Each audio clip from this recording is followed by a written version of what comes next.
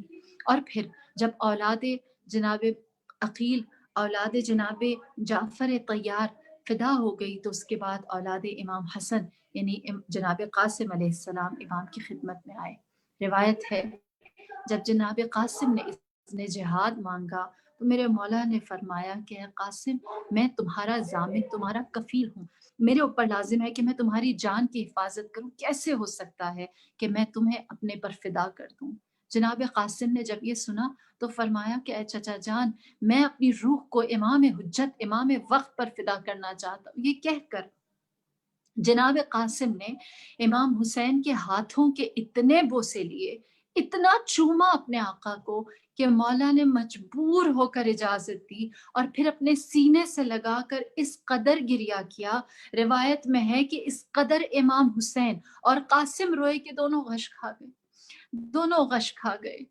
سید الشہداء لاشائے علی اکبر پر غش نہ آیا، لاشائے اونو محمد پر غش نہ آیا، لاشائے عباس پر غش نہ آیا، لاشائے علی اصغر پر غش نہ آیا، لیکن لاشائے جناب قاسم کو مرنے کی اجازت دیتے ہوئے جو غش آیا، عجب نہیں میرے مولا جواب دیں اور کہیں ہم یتیموں پر مہربان ہیں، ہم یتیموں پر شفیق ہیں، ہم یتیموں کو محاذ کے لیے نہیں بھیجتے، لیکن اللہ کے دین کی بقا کے لیے اگر کوئی مجاہد حاضر ہو جائے تو ہم اپنے دل پر پت رکھ کر اس خوشبو حسن مشتبہ کو، سیدہ شباب اہل الجنہ کو سوئے مقتل بھیج دیتے ہیں.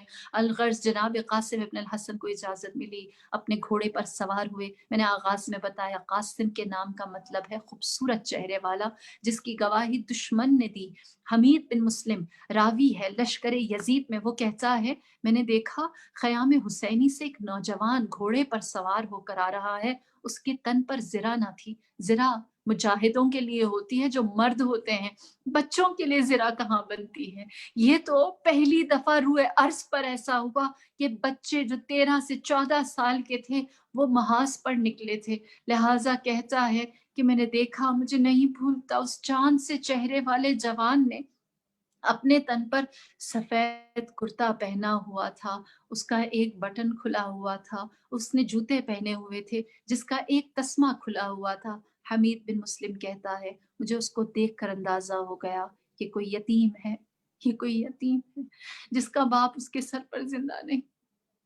وہ کہتا ہے، وہ جیسے جیسے نوجوان آگے بڑھتا وہ رجس پڑھتا اور کہتا آج تو حیدر کرار کی جنگ دیکھو گے، آج میں تمہیں اپنے بابا کی شجاعت یاد دلاؤں گا، جیسے صفین میں جب میرے بابا میدان میں گئے تھے تو ہر جگہ صرف خاک اڑتی تھی، کسی کو بھی حملے ان کے نظر نہ آتے تھے، لیکن ہر کوئی ان کے حملے کی زد میں آتا تھا۔ آج میں صفین کی یاد تازہ کروں گا۔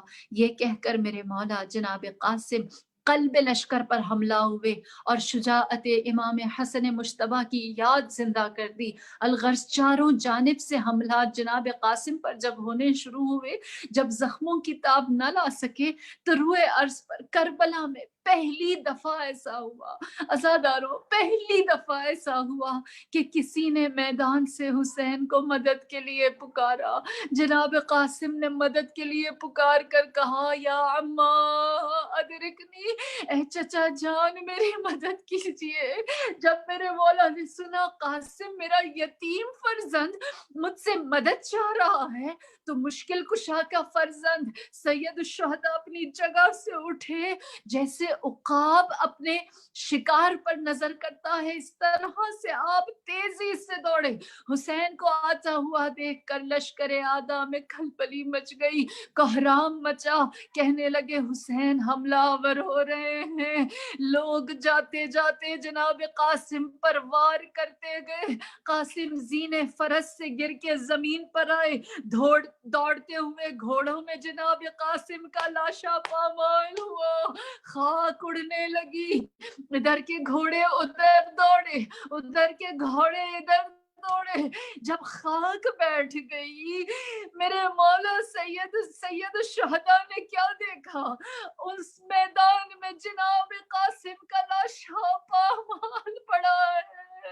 آپ جناب قاسم کی بالین پر آئے، فرمایا اے قاسم تیرے چچا کے لیے بڑا مشکل ہے، تیرے چچا کے لیے بڑا دشوار ہے کہ تو مدد کے لیے پکارے، تو ادرکی کہے اور تیرا چچا تیری مدد نہ کر سکے۔ آزاداروں، پہلی دفعہ ایسا ہوا اور ایک ہی دفعہ ایسا ہوا کہ حسین اپنے کسی شہید کے پاس آئے ہوں اور امام نے اس سے معافی مانگی ہو۔ امام نے کہا قاسم اپنے چچا کو معاف کرنا، جس کا تجھ تک آنا بے سود رہا۔ جب میں آیا تو تیرے لیے میرے آنے کا کوئی فائدہ نہ تھا۔